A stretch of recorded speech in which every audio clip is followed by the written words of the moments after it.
Good morning. What man? Bright, smiley, sunburned faces. Good to see you guys this morning. Welcome those who are online, as well as those of you who are sitting on seat. Inside your bulletins, there's a little survey that we would really appreciate if you'd fill that out. And as you exit the auditorium today, there will be a place for you to put those. It's a little survey about our adult Bible groups, and we'd appreciate if you'd fill that out. How many of you have saw any of the Olympics yesterday? I see your hands. Man, I'm an Olympic addict. I love to watch the Olympics, and we were busy doing some stuff yesterday, and we had the DVR set, so as soon as I got home, I turned it on. Did anybody see the Hungarian woman, girl, whatever she is, that broke the world record? I mean, she didn't break the world record was chasing her. Did you see the graph? It was pretty awesome. I mean, she just, and it was the medley where you're doing the backstroke, butterfly, which absolutely looks exhausting to me, and freestyle, and she just wiped everybody out. And how many of you saw her husband? Man, dude, he looked like he deserved to be in the Olympics too. I think somebody ought to give him a steroid test, But he was jumping up and down. He was going crazy, cheering for his wife. How about the French guy, the gymnast, who broke his leg on the tumble? Did you see that? Man, just, oh gosh. And then in order for France to go to the next level, they needed just a score on the pommel horse. And he got up and did the pommel with a broken tibia, finished that and dismounted on one leg and stuck it. I mean, I was going, woo, woo, woo. Now that took some courage, amen? Didn't that take courage? It reminded me of Carrie Struggs. You remember her a few years ago, the gymnast, little petite gymnast, women's gymnast, who messed up on the vault, and she sprained her leg really bad. They taped it up. She was hopping down the deal, and she does this tremendous routine on the pommel horse, stuck it, and women win the gold. I mean, it doesn't get much better than that. That's what's great about the Olympics. And I love it when you see the athletes stand on the stand, and sometimes it's like some big bruiser, from who's some weightlifter that's, and he's there, and all of a sudden they play the national anthem, and this guy who can't even get his arms to the side because of his muscles. But anyway, he's there, and tears are coming out of his eyes when the Ukraine national anthem, is played. I love those scenes where someone makes a stand for their country, and like with Scruggs and this guy from France who just go above and beyond when it would have been easier to kind of choose a path of a little lesser resistance, and yet they had the courage to go out there and make a stand, and the courage then that ends up winning a victory for them. Over the next 4 weeks, we're going to be talking about standing for our faith. And we're going to go to an Old Testament book called Daniel. How many of you ever heard of Daniel? All right? You had great stories in there, great truths about spiritual life. And we're going to talk about how we are to stand within our society, because there are some things that Daniel and his friends had to put up with because they were part of a captured country. And he responded in a tremendous way. And I believe there are some things that we'll be learning over the next 4 weeks, guys, that will impact your life, not only your life, but also on lives of others around you. And I just believe with all my heart that the next 4 weeks can be very significant for you as you learn how to stand in the world that we live in. Let's kind of just jump right in, all right, the story. Let me kind of give you the backstory a little bit as we go through Daniel. I used to teach, for some reason, parts of these things. I used to teach when I was teaching camp to like the 5th and 6th grade years ago. That used to be a great, the most enthusiastic campers in the world are 5th and 6th graders. And so I asked them that any time that they heard the word Nebuchadnezzar, that they would boo, all right? So I'm going to try this out. Some of you have kind of the IQ of 4th and 5th graders, so come and join with me, all right? Nebuchadnezzar. Let's do better than that. Nebuchadnezzar. All right. Now, as we go through the passage, can we get it on the screen? No? This is going to be great. Okay. Here we go. All right.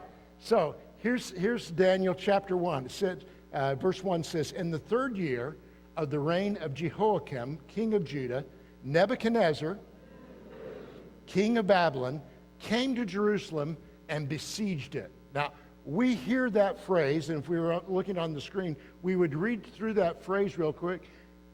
King Nebuchadnezzar comes to Jerusalem and he besieges it. And we go, oh, okay, yeah, that's fine. But most of us in this room, as a matter of fact, I kind of thought about this week, I can only identify 2 or 3 people from our congregation that have ever gone through the experience that Daniel, Shadrach, Meshach, and Abednego went through, and that is to see your country totally collapse, just utterly destroyed, and hauled off to a whole different realm. I only know of 2 or 3 people within our congregation that had that happen to them. Of course, they did not live here in the United States. But that's what happened to these guys. I mean, when we see those words besieged, we just kind of go right past it. There's a lot of heartache. There's a lot of pain in that, where they're picked up from the society that they knew. Everything they knew, every dream that they ever had was just done right there on the spot. And these guys were kind of guys that were looked upon as the future leaders of their whole situation, their whole country. And so Nebuchadnezzar didn't just destroy the city. He carried off people to displace them in another land. He tore down all the infrastructure. If you see some of the bombing of what's happened in the war in the Middle East right now, where ISIS has come in and just destroyed everything. I mean, there isn't any way that they could reestablish the city for years because of what's happened. That's what happened to Jerusalem. That's what happened to Judah. Just utter desolation. And then Nebuchadnezzar, let's get stronger because of what he did. Nebuchadnezzar, he goes into the temple, takes the sacred items from the temple, crushes them, destroys them, melts the gold down so he can go back to his country and remake them into his own gods. He takes some of the sacred objects, drags them back to Babylon in order to put them in his temple, just to kind of say to the people in Judah, you think you've got the one true God, he ain't nothing. I've conquered you, you're nothing but dust here. And so in verse 3, what happens is the king orders Ashpenaz. Boy, I hope. Sometimes parents name their kids some of the strangest names. You ever notice that? I'm hoping that they called him Ash. Otherwise, when he got into 4th grade boys can be brutal. Ashpenaz. You can imagine what might come out of that one. Anyway, he was chief of his court officials, and he brought these guys that they've dragged off to bring them to the king's service, some of the Israelites from the royal family, from the nobility. Young men without any physical defect, handsome, showing aptitude for every kind of learning, well-informed. In other words, they weren't dummies. Not only did they have high intelligence, they had what we might call good emotional IQ. They understood people, quick to understand, and qualified to serve in the king's palace. So he has uprooted these people. He's placed them in a situation, and he brings them to the palace. It says they were to be taught the language of the Babylonians. In other words, he didn't want these guys anymore to speak Yiddish or Jewish or whatever it was that they were speaking. He says, I want them to speak like we speak, and the literature of the Babylonians. In other words, I want them to think like Babylonians. And he assigns them to the king's table, amount of food there, and they're to be trained for 3 years. And then they'd be placed in the king's service. This was a very intentional, strategic plan to indoctrinate these young men into the Babylonian culture. And he wanted them to think like Babylonians. He wanted them to act like Babylonians. He wanted them to behave like Babylonians, believe like they believe.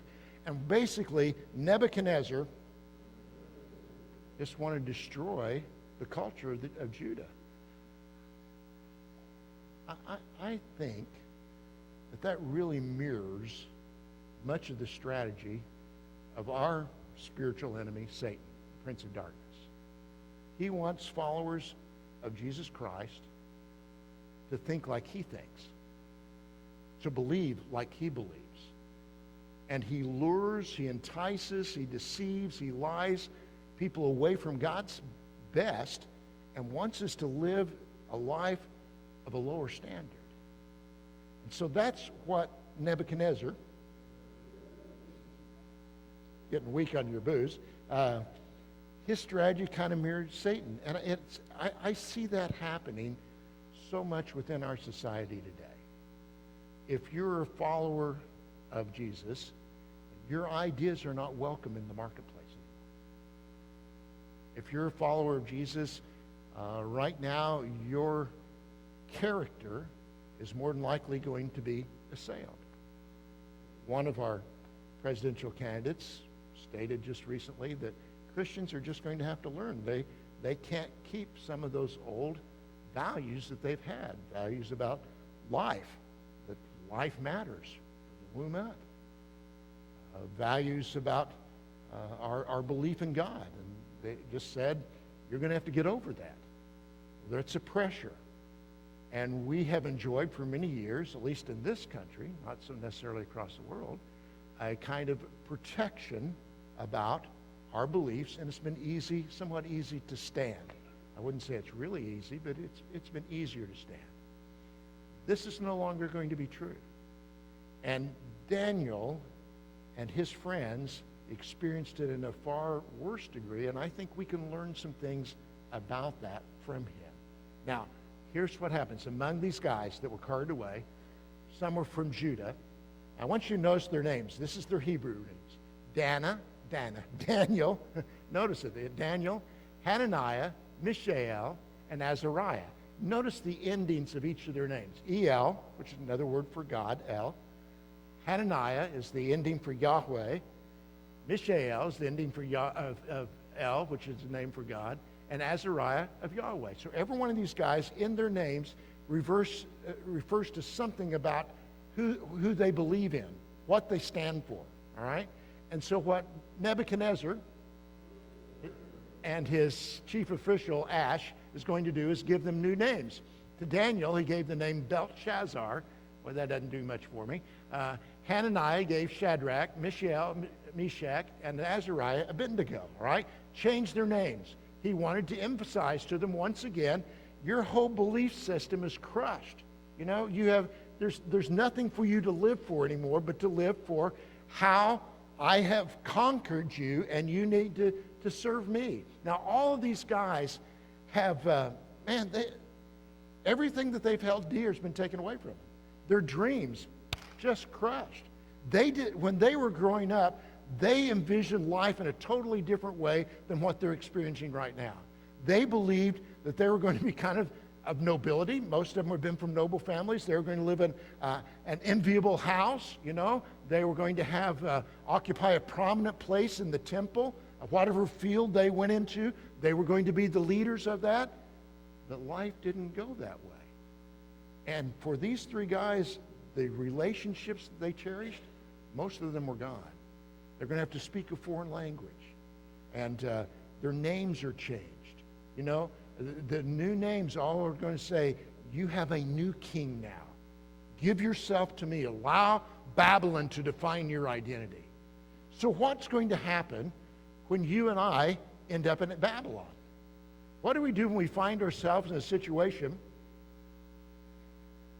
where a lot of our dreams feel pretty shattered? Some hopes that we've held high, some relationships that we thought were going to be important to us, and they're just gone. What are you going to do when you end up in Babylon? Because every one of us will. Babylon is where you find yourself when life does not turn out the way that you planned. Maybe it happened when a relationship or even a marriage that you had such great dreams for just ends in a pile of ash. Maybe it's when your greatest vocational hopes die. Maybe it's when somebody you loved and you thought were your best friend and always had your back wounds you deeply. That's when you find yourself in Babylon, cut off from the life that you have planned on, and you may never get back to where that is. And worst of all, you kind of wonder, does God know where I am? Does he know what's happened? Where is he in the midst of this? Everything seems to be going the wrong direction, and I can't see God work at all, you know? Does he even notice? What do you do when you find yourself like Daniel in Babylon? There's a whole field in the social sciences that examines people whose lives have been totally disrupted for a period of time, and they've had to lose everything there was. Philip Zimbardo was a research scientist with the University of Pennsylvania, and he began conducting research and interviewing prisoners of war from the Korean War and from Vietnam and from the hostages that were taken in Iran for 14 months and people from the Holocaust who were survivors of the Holocaust.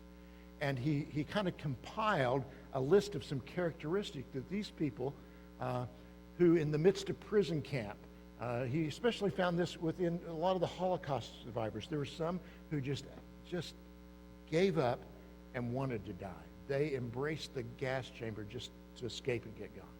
There are others that didn't just survive, they thrived in the midst of that. And he coined a psychological word to kind of help them understand this. And he said that these people who are able to overcome huge ordeals, that there are some characteristics in their life. And they didn't just survive these traumatic events, they thrived in, and he called these folks, he tagged them with the term resilient. He said they have this quality, resiliency, the capacity to thrive in challenging and difficult situations. And they found that, as I said, there are certain common characteristics. But one of the things that they found through all of these is that there was at some point where they determined that they were not going to give up certain deeply held values that they had. No matter what happened, they could kill me, but I was still going to stand for that situation. And so here's Daniel, who's lost everything that he thought he was going to have, and yet with God's help in Babylon, Daniel learned not just to survive, but thrive. And one of those qualities of spiritual resiliency is this, that people resolve, they make a deep decision to honor their deepest values. They refuse to live as passive victims of circumstances beyond their control. They refuse to get tangled up in stuff that would cause them to betray their deepest commitments. They resolved, they determined that their deepest values, and for Daniel, it was to honor God. Now, in many ways, verse 8 of chapter 1 of Daniel is kind of the hinge point that the whole book revolves around. Up until this point, if you read this, it's sometimes hard in our English translations, but there is a word that's used in the Hebrew over and over and over again. And it starts off with what Nebuchadnezzar determined to do. And sometimes that word is resolved, is translated resolved, but it's the same Hebrew word. He determined he was going to level Jerusalem. He determined he was going to conquer them. He determined he was going to cart off their sacred objects and their highest potential citizens, the ones that have voted most likely to succeed. He determines to enroll them in his leadership academy. He determines the criteria, the language, the literature. He determines what they're going to eat. He determines new names for them. But in verse 8, the initiative of this whole story switches. Up before then, it's Nebuchadnezzar determines. Now, it says Daniel determines. Daniel resolves. But Daniel determined not to defile himself with the royal food and wine. And he asked the chief official for permission not to defile himself in this way. Now, it's really interesting to me that he didn't make this stand when they changed their names. And I the only thing I can grasp from that is Daniel decided it doesn't matter what you call me, I know who I am. You know? And I got to tell you, if you're a follower of Jesus, that's important to know, because people are going to call you not the best words in the world to be had if you're a follower of Jesus. But you got to understand, it's not what people call you, it's who you are and whose you are. And so Daniel determined that on this situation about food, I don't know what it was. I don't know whether it was some of the food that prohibited to the Jews, or whether it was because the food, it says it was from the king's table, was probably already offered and dedicated to the gods of Babylon. And so he decided, I'm not going to eat this type of food. I'm going to come up with another suggestion. And it's kind of interesting that this is where Daniel says, I am determining. I'm going to stand up in this situation.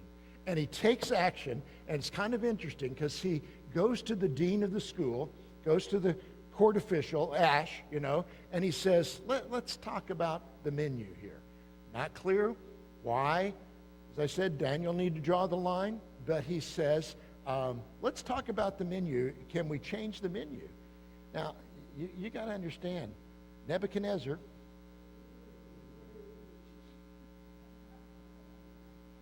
you know, it's really tough to be a speaker and hear people booing you all the time, but that's okay, all right?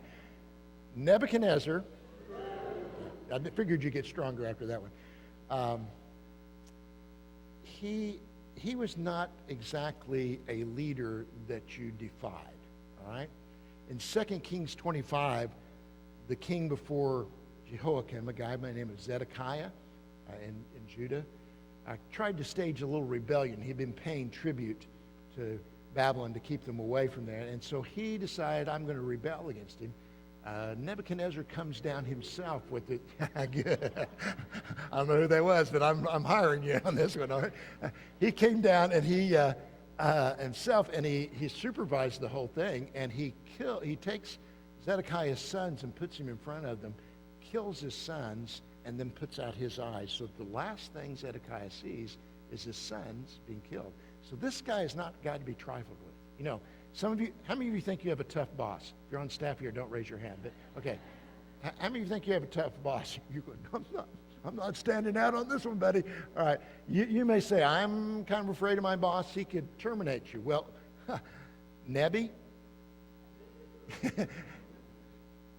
he didn't just terminate you, he terminated you, you know. He didn't have a hands-on managerial style. He had a heads-off type of managerial style. And so it took a lot of bravery and courage for Daniel to go and make this suggestion. And the court officials kind of, you know, wavering about this whole thing. But Daniel determined to do that. And he seized this initiative, and he goes and he just tries to figure out, you know, what can I do to take stand? So he says, if you change the food, the diet, he said, I think we'll be stronger. And the court official said, man, I can't have you guys looking weak, or I'm going to lose my head in the whole situation, just not you. And so he said, I don't know about this. And so Daniel goes to the next guy down in the organizational chart, because he thought, well, he didn't say no, he didn't say yes, so we'll try to talk to the next guy. And he proposes this thing. Let's diet for 10 days, and then you be the judge. I love this. He doesn't make this big protest. He doesn't go on Facebook and go, these guys won't let me eat what I want to eat. You know? He said, you know, doesn't make a big scene. He says, here's a plan. He's respecting his authority above him. Can we try something else? Now, you've got to understand something. If you're a follower of Jesus, you can stand out for the right things, and you can do it in the right way, and it can be pretty impactful. Or you can stand for the right things and do it in a wrong way, and it can be impactful also, but in a bad way, all right? Or you can do the wrong things in the wrong way, and then you just got a mess on your hand, okay? Now, this is where I quit preaching and go to meddling, okay?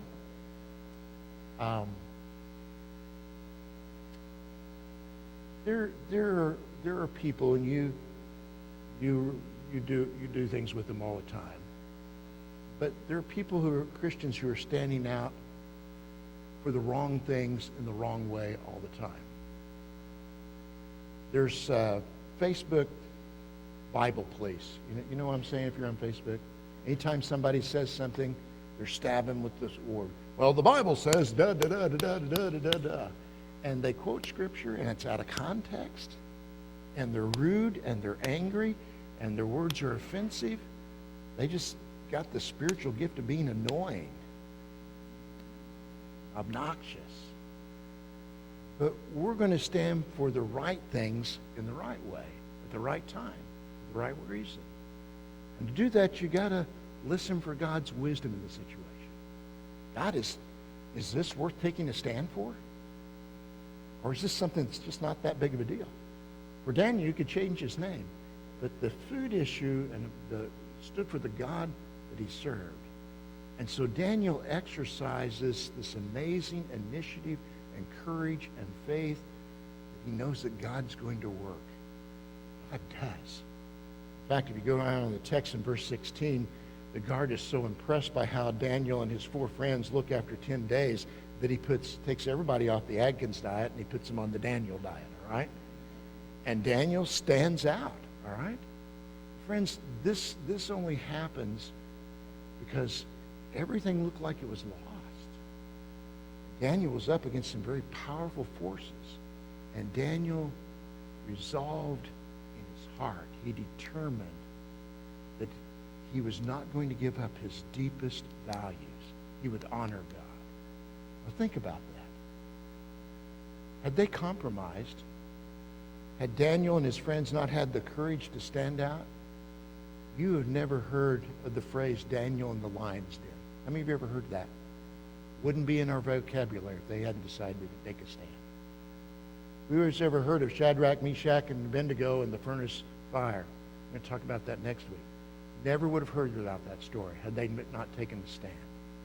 Now, you got to understand that it takes courage to stand for your deepest values. But I'd rather be remembered for standing out than forgotten for blending in. And if you're always blending in, then you're probably not a fully committed follower of Jesus. We don't stand out to make a statement. We stand out because we're called to be different. We're called to be holy. If the byproduct of that is a statement, then so be it. Because we're going to take a stand against Satan's schemes in our life. Amen?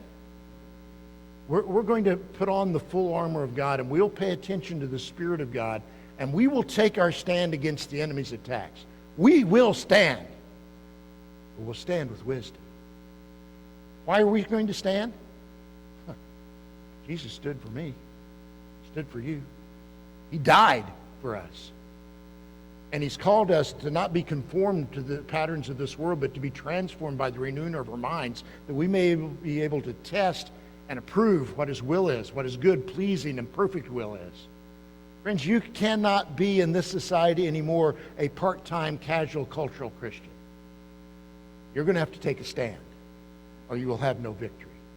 And Daniel resolved, he determined in his heart that he would not get tangled up in anything that would cause him to betray his deepest values. He determined he would honor God. So, what are you getting entangled in? What's some things you're getting tangled up in life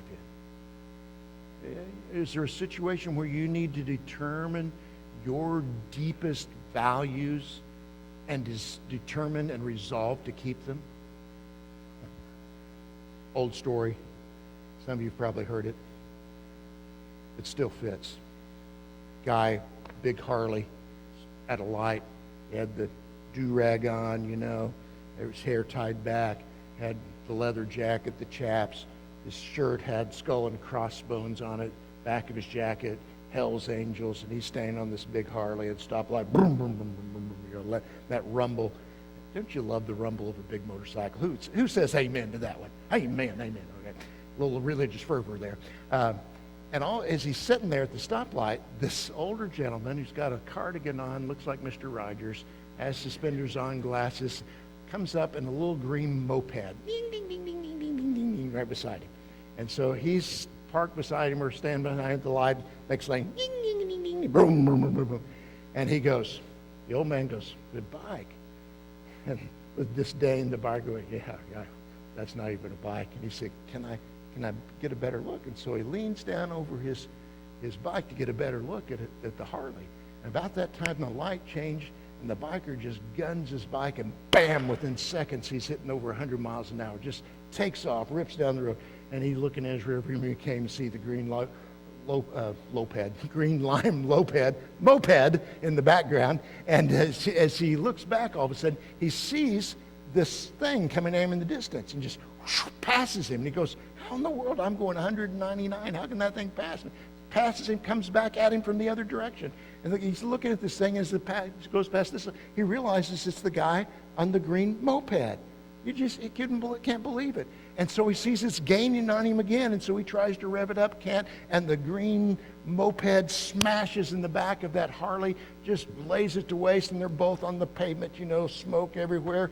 And the biker looks down and he sees the old man. He's just, crumpled up, and he said, "Oh, man," he said, "I can't believe you're going that fast." He said, "Can I help you in any way?" And the little guy said, "Would you unhook my suspenders?" You're supposed to laugh, not groan. Come on, all right? Now, here...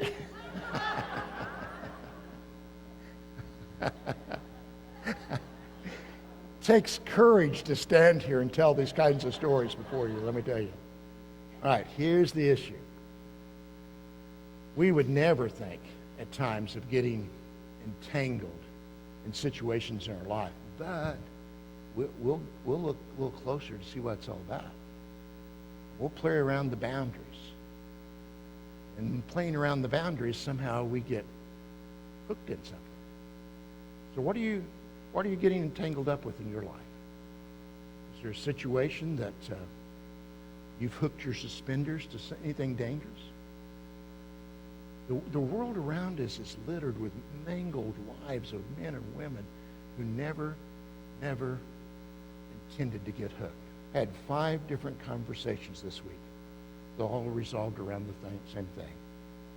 And the statement was made, "I never intended for this to happen." No, but we'll play around the edges until we get hurt. The husband who never intended to lose his family decided it was okay to flirt, the boundaries of adultery, he got hooked. Now he finds himself in the midst of a wreckage of a smoking marriage. He got tangled up in Babylon. The business person who decides that cutting an ethical corner, it'll be a shorter route for me to get to the top quicker. And now she's on a collision just waiting to happen. And friends, some of you in this room this morning just see yourselves as helpless victims, pawns of circumstances beyond your control, decisions that other people have made and they've determined it's forced it upon you. And friends, God is calling you to be a Daniel, to make a determination in your heart, make a resolution in your heart that will take courage and wisdom to carry it out. And you can do this. This is what's required for spiritual resiliency. This is what's going to be required if you're going to survive and thrive in Babylon. And every one of us lives in Babylon. So many people say, "Well, I would like to get to know God better. Or I'd like to get involved in ministry. Or I'd like to live with authentic joy in my life despite the circumstances. If only I wasn't so busy. If only I had a better preacher. If only the season of my life wasn't so demanding. If only. And we all live in a world that is trying to tempt us, to intimidate us, and settling for something far less than God's best. Friends, this is your one and your only life. You have one and only life. And this is your day. So what do you need to resolve? What do you need to determine in your heart? Do you need to end a relationship that's not honoring God? End it. Make the call. Do it today. Do you need to repent of some unethical practices in your business? Do it this morning. Do you need to seek first the kingdom of God by reordering your time? Then reorder your time. You say, "My priorities are A, B, C, and D," but you're doing F, G, and H all the time. You never get around to A, B, and C. Rearrange your priorities. Do the things that you hold most valuable in your life.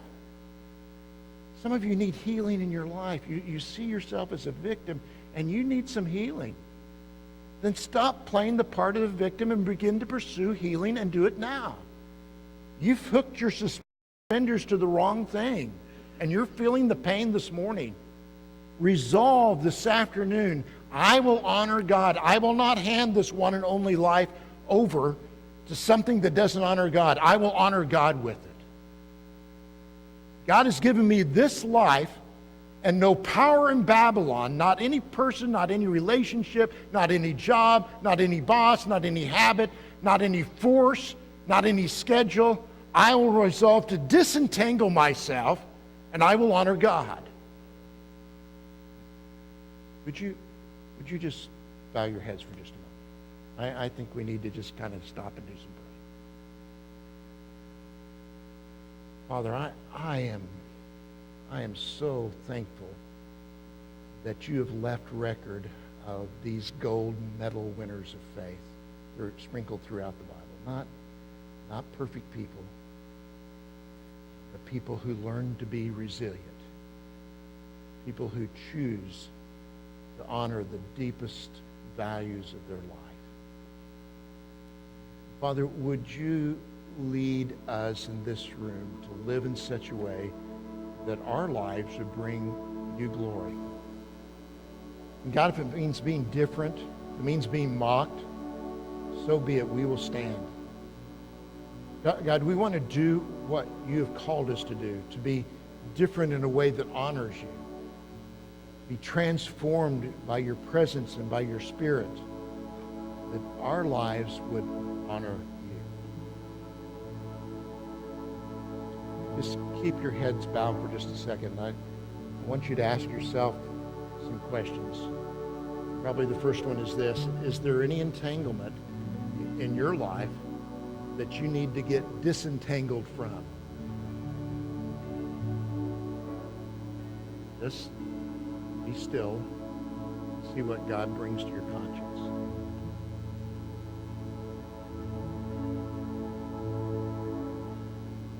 Is there a resolve that you need to make in order to stand?